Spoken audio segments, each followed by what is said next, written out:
Hello, my name is Andri Snær Magnason.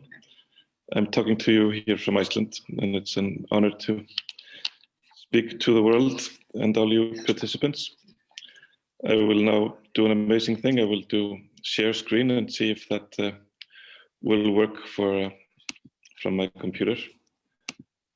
So I am a writer, and I've been writing books for quite a long time. And my work is children's books, poetry, short stories, fiction, non-fiction, and I've also worked a lot with designers, architects, and people in the creative field. And yesterday my film was premiered called Apocalypse, where we are looking into, it's a wordplay of apocalypse, because actually the Greek word apocalypse, it means not the end of the world, but to uncover something. So the last year has been uncovering lots of things, and we went out with a camera when the world stopped a year ago to investigate what was being uncovered. So instead of looking at the disease itself, but more the emotions, the thoughts, and capturing the thoughts of people in the midst of the uncertainty, and wondering if this would be the trigger for a paradigm shift. That is the paradigm shift people have been waiting for, if the big stop would contribute to that. So my latest book, On Time and Water, is coming out in 30 languages. And this book is originally written in Icelandic. And this book is, as it says, it's about time and water. Because in the next 100 years, all elements of water on our planet are shifting. And the idea is that the word climate change has, in a way, been hiding for us the scale and size of what is happening. So we just hear the word climate change and we see pictures of polar bears, we see some news about islands that might sink in the future, but in a very strange way, the data of scientists has not been reaching our hearts or our policy.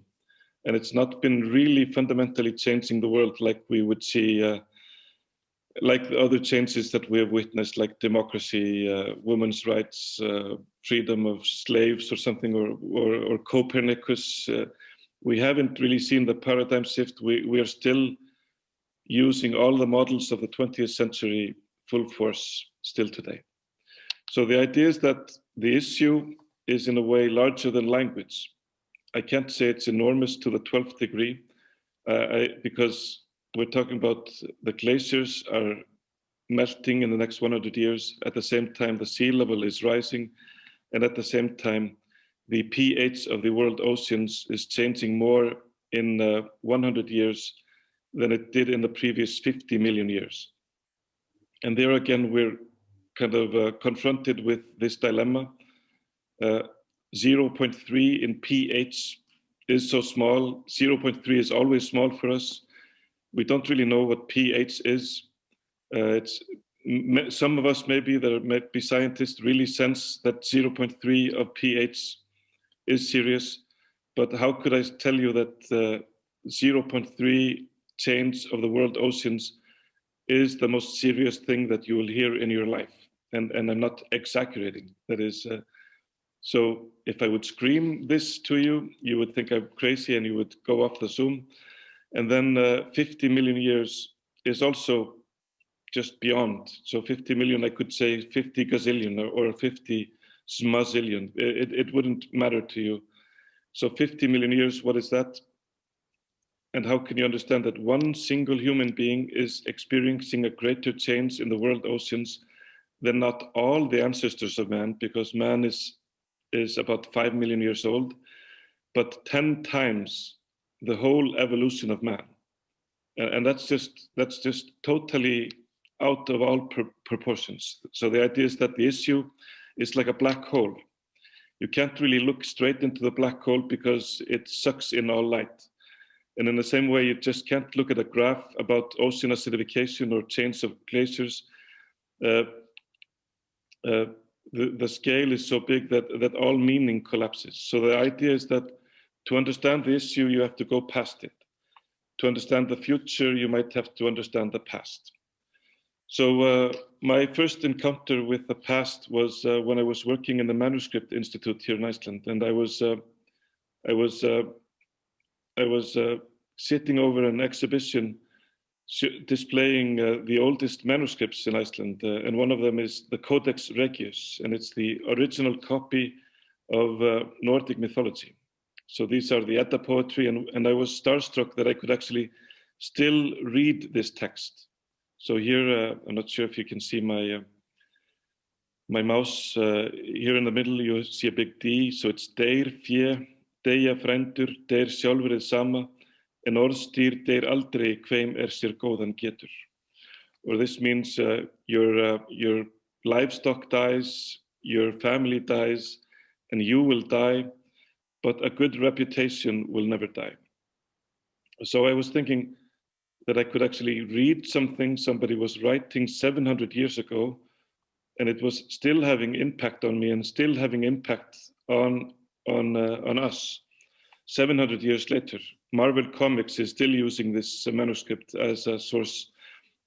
Tolkien, Borges, modern dance, fashion design, all sorts of people are still referring to these texts. So I was thinking 700 years, what is that? And how could somebody preserve something for 700 years? How will we be able to keep this manuscript until the year 2700?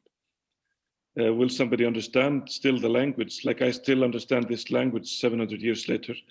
And then fundamentally, what kind of a planet will be here in 2700? So I started kind of becoming obsessed with time, and I started collecting memories from my grandparents and my family, because they were born on, my grandparents were born on this transition from almost middle age, basically almost living still with one foot in the Middle Ages of hunting and fishing and living directly off the land surrounding the farm. And then my other set of grandparents, they were the first generation that could actually use modern technology to explore and to encounter the vast glaciers of Iceland. And they were founding members of the Icelandic Glacial Research Society. And they went on a honeymoon on Vatnajökull Glacier in 1956, where they were measuring and mapping this 10,000 square kilometer ice sheet that had no name. And they were stuck in a snowstorm, and they were stuck in the tent for 4 days. And I asked them, weren't you cold? And they said, cold, we were just married. And I was 10 when I asked, and I didn't understand how you were warm when you were just married. That's was it in the ring? I didn't understand that. So where they were stuck, that place had no name, but it has a name now. It's called Bruder or the belly of the bride. It's like a small hill, or actually a big hill on Vatnajökull Glacier. So these were extreme trips and glamorous in a way, and they were lucky. These were unmapped territories, but they did not lose anyone into the cracks, even though they were all unmapped. And so I was kind of talking to my grandparents, because my grandmother is still alive. She's 97 years old this summer. And I was just thinking anything that I would gather from them would be valuable for my grandchildren to understand. Just almost any story, because everything during their lifetimes, all the changes they were experiencing would be special. Even the most normal things would be totally special for myself and then my grandchildren. So I was doing this when I got a phone call, and I was invited to interview the Dalai Lama. And so I was gathering interviews. So I thought, okay, that's a good opportunity. So I'll just it would be interesting to have an archive with interviews with my grandmother and maybe the Dalai Lama as well. So I was wondering, what can I ask a person that has reincarnated for 14 times? You know, how was your 7th life compared to your 12th life? It had to be a super deep question. And my thoughts went again to mythology. And because in India, they have all these cows roaming around where the Dalai Lama is in exile. And I was thinking of this strange myth in Nordic mythology, In Nordic mythology, the world started with a frozen cow. That is, the name of the cow was Auð Humla, or Humla of prosperity. And in the medieval manuscripts, they have these strange images of this cow. So in the beginning, there was nothing, and then came the frozen cow. And from the udders of this cow came the 4 rivers that nourished the world. And it made no sense for me. It sounded like a whispering game that went wrong. Like, how could the world start with a frozen cow? And what does a frozen cow mean? And so this myth has not been used by Marvel Comics. It's too obscure, it's too abstract, it's too weird, and it's difficult to have an attachment to a frozen cow as the beginning of everything. But in India, they have Kamadhenu, that is kind of the world cow, and in the bodies of this cow reside all the gods. So the moon, so the eyes are the sun and moon gods, and the legs of the cow, the foundations of the cow, are symbolized as the Himalayas. So I thought this is interesting. Nordic mythology has a sister down in India, and then I was browsing and I saw that the Nepal section of the Great Himalayan Trail ends in Humla, which is the same name as the Icelandic cow at the border with Tibet. And there you will find Mount Kailas, which is the most holy mountain in the world and the center of the universe for Buddhists, and the throne of Shiva for Hindus. And from there come the 4 great rivers of Asia, the Indus, the Sutlej, the Ganges, and the Brahmaputra. And the source of the Ganga is a glacier called Gomukh, and that basically means the mouth of the cow. And then there was, of course, it makes total sense, a frozen cow as a source of life. It makes sense as a perfect metaphor for the role of glaciers in the Himalayas and in many places in the world. Because the glaciers are a special system. They keep the water when it's damaging. There's too much rain during the monsoon and it would just wash everything away. So they keep the water when you don't need it. And then when you really need it and it's dry and warm, then they release this water, and it can be the make or break water for your crop irrigation, for life, not only for India, but for 1 billion people all around the Himalayan region.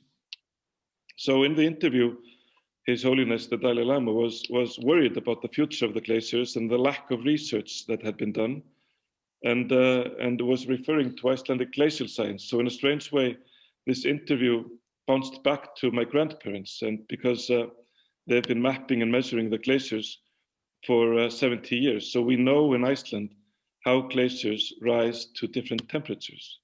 So now we believe that the glaciers of Iceland will largely vanish within the time of somebody is born today, becoming as old as my grandmother is now. And this is Earth leaving geological speed, entering human speed. Normally, a glacier can change, and glaciers have always been changing throughout the history of Earth. But the major glaciers of a single island like Iceland vanishing in a lifetime of a single human being, that is an explosion. That is speed that is totally unheard of. So again, we are confronted with data from scientists. This is not my opinion. This is just what scientists have presented to us. And only seeing this should cause an immediate paradigm shift, because this is not only about Iceland. This is what is generally happening to glaciers simultaneously everywhere on the planet. Iceland, Himalayas, Peru, and then of course the polar ice caps. And it's strange that we seem disconnected to data and dates like 2160. It seems like 2160 has no reference to us. It's 140 years after Blade Runner. And it's like culturally, we don't feel any intimate connection to a date like this. So what does 2160 have to do with us? Well, everything that we do now will have direct consequences in 2160. And what is happening is of course, because we have reached the highest historical CO2 levels in in recorded history according to glacial cores, and the speed of change is so fast that this is a picture of my son just before he was born in 1997. When my son was 2 years old, Ólafur Elíasson, artist, Icelandic artist, went to do his glacial series. That is, he was photographing all the outlet glaciers of Vatnajökull Glacier in Iceland in 1999, and that was more like a curiosity. It was just like art for art's sake, just picturing the glaciers. He revisited the sites in 2019, and my son was his assistant. So only in the lifetime of my son, the glaciers have changed like this in Iceland. So it's not in the lifetime of a oldest person. So this could be in the memory of the oldest person talking to his grandfather. Now this is only in the 20-year lifetime of my son. So when you travel and explore these glaciers, it's almost impossible to imagine that under your feet you have a thickness of 3 Empire State Buildings, 10,000 square kilometers of that thickness, that this mass could actually be fragile. It's almost beyond understanding. And when you're standing there and you see lines on the horizon in the mountains, and you see where the glaciers are maybe 30 meters lower than they were before, it's almost impossible to understand that this is happening. So when you travel the glaciers and you see these holes and imagining then that these glaciers are not vanishing, they're becoming water. And this water will put pressure on all coastal areas on the planet during the next 100 years as well. And we don't know the tipping points exactly, but if certain tipping points are met, then we can see immense problems emerging everywhere. So in the end, we will conserve only what we love, and we will love only what we understand, and we will only understand what we are taught. My grandmother taught me a lot about the ocean, about the beach, about the eiderdown by the coast in northern Iceland, but she could not teach me words like ocean acidification. The word ocean acidification appeared in Icelandic newspapers first in the year 2006. So this is another reaction to global warming, that is to CO2. So the glacier melting is because of the physical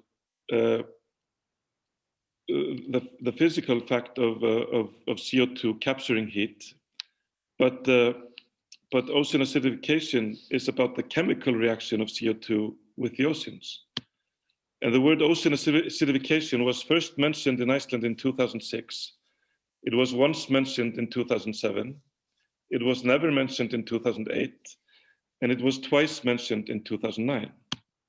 So ocean acidification is about the fact that the oceans take about 30% of the CO2 emissions and they end in the world oceans. So we're seeing and predicting in the next 100 years, or actually 80 years, because it's actually 2020 now, a greater change in the oceans than in the previous 50 million years. And again, I was showing you data from scientists about glaciers. Only that data should be enough for a paradigm shift. I was showing you data from scientists about coastal areas. Only that data, without the glaciers and without ocean acidification, should be a paradigm shift. And we're seeing the pH of the oceans dropping dramatically in the next 80 years. Only that fact should be enough for a paradigm shift. But in a really strange way, we have not still lived this paradigm shift. We have not pulled the emergency brake. And actually, I believe that the generation that is in their 20s now, in the universities now, they have seen the greatest metaphor that a single generation has seen. They saw when the emergency brake was pulled to save the old people. And basically the economy was demolished, tourism, culture, transportation, air travel, everything was demolished to save the elderly and the weak. And this generation that has calculated that in their 70s, they will inherit a planet that will be totally off the rails. This generation in the next 5 years will look us in the eye, and we will see the biggest hashtag movement of all times, when we will be asked, why did we do nothing 2020? Why did we do nothing 2010? Why did we do nothing 2090? And we have maybe a small window of acting until this generation pulls the emergency brake, takes control, and sets the rule for us. So it's not about choosing products that are better than other products.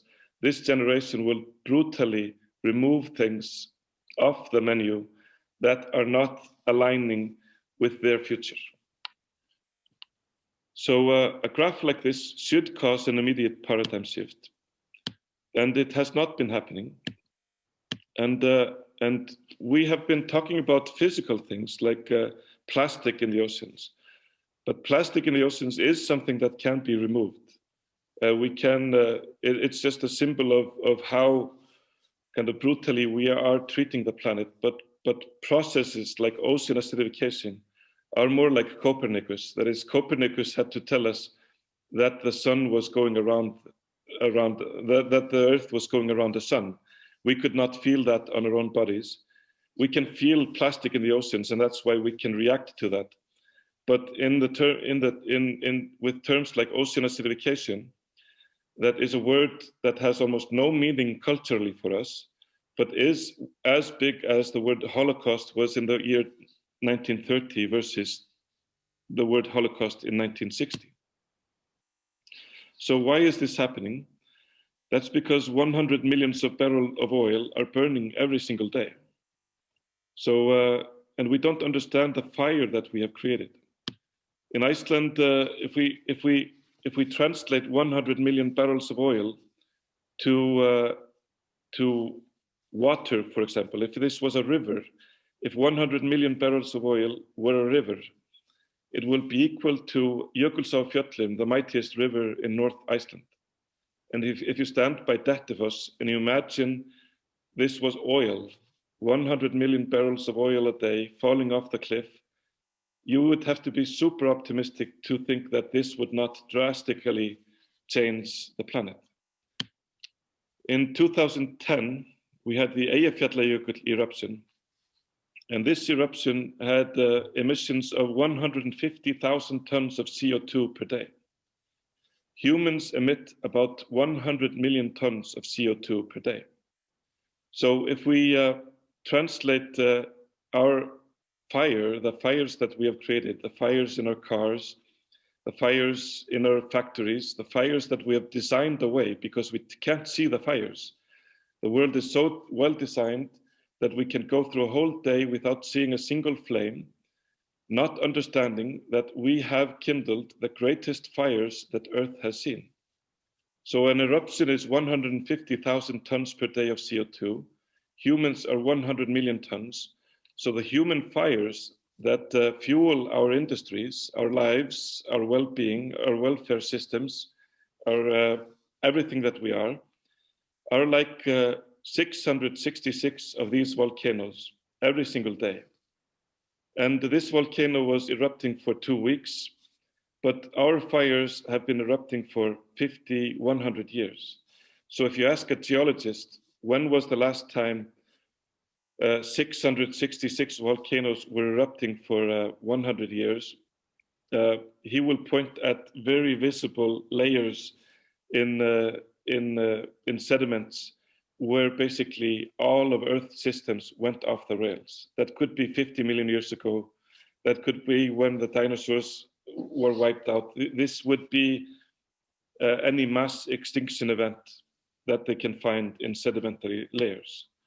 So we have become the greatest force of Earth. We have kindled the greatest fires. We have become a geological force. Prometheus was punished for stealing fire from the gods because the gods knew that we could not handle fire. And now we have proved that. So from the Kindle of Prometheus, we have created something equal to 666 volcanic eruptions, day and night, week after week, year after year, always. So this is derailing almost everything. And we have thought that our politicians were keeping us safe. That is, when we want the Earth to be within the limits of 2-degree warming, we kind of believe, yeah, that should be okay. That should be a warming level that is safe.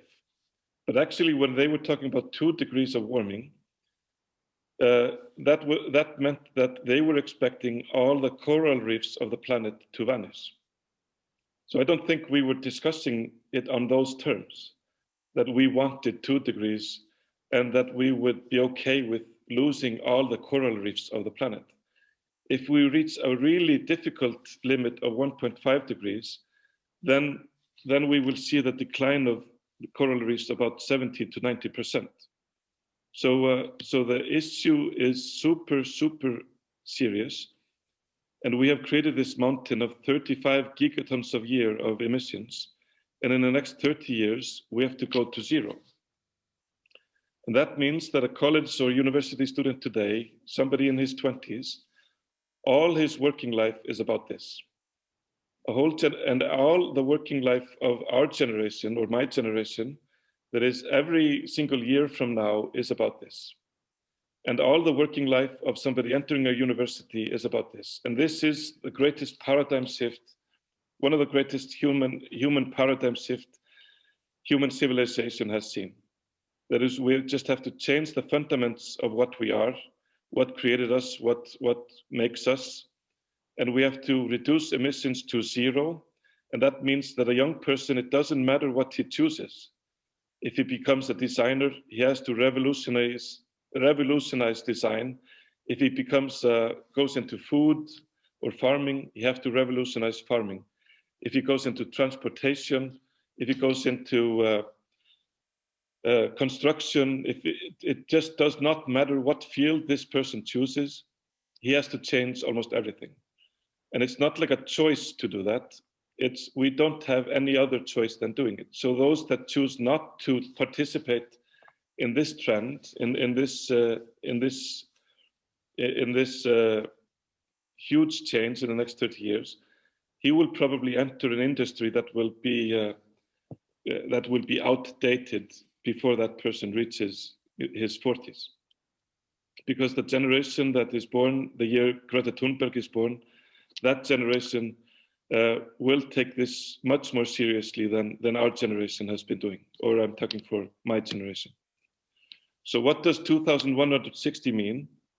That means a person that is in university today, if that person becomes as old as my grandmother, that person is still alive in the year 2100.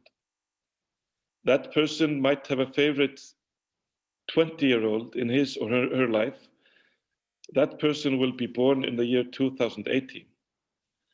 So a person in university today will know and love a person that is still out there in the year 2160. And not just gently knowing this person. If my daughter becomes as old as my grandmother, she will have a favorite 30-year-old in her life in the year 2100. So I'm not talking about just barely meeting a child. I'm talking about my daughter will shape and influence deeply a person born 2070. And that person will still be talking about my daughter in the year 2160 as her greatest or his greatest influence in her life. So we have to start connecting deeply long-term to dates like 2160. And all the next 30 years are all about this challenge. So when is someone still alive that you will love? That is the big question that everybody should start calculating for him or herself. For my daughter, 2160. For myself, I will know somebody probably still alive 2120. So just do the math and start working on the thing that really matters. Thank you very much.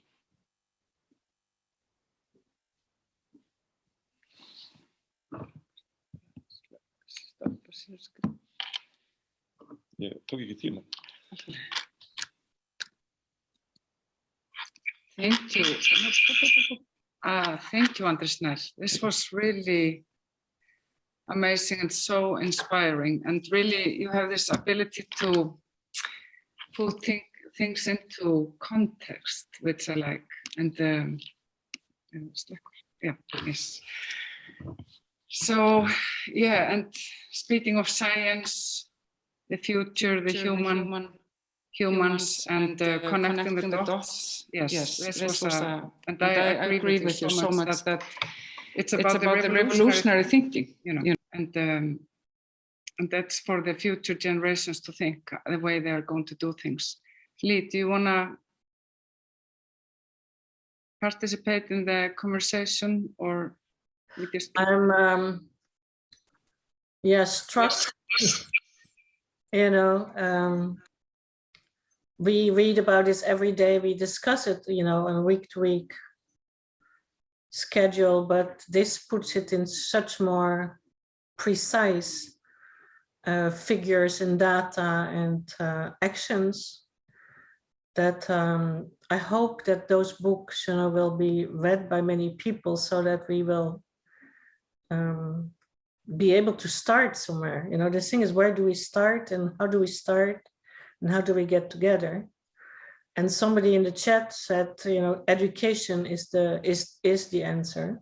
So we really need to have completely new curriculums and all different teachers, or we have the kids to ask to teach us, which is maybe also a very good idea. So yeah, it's a tremendous beginning of this day. And it sets into, well, it is the perspective we have to work on.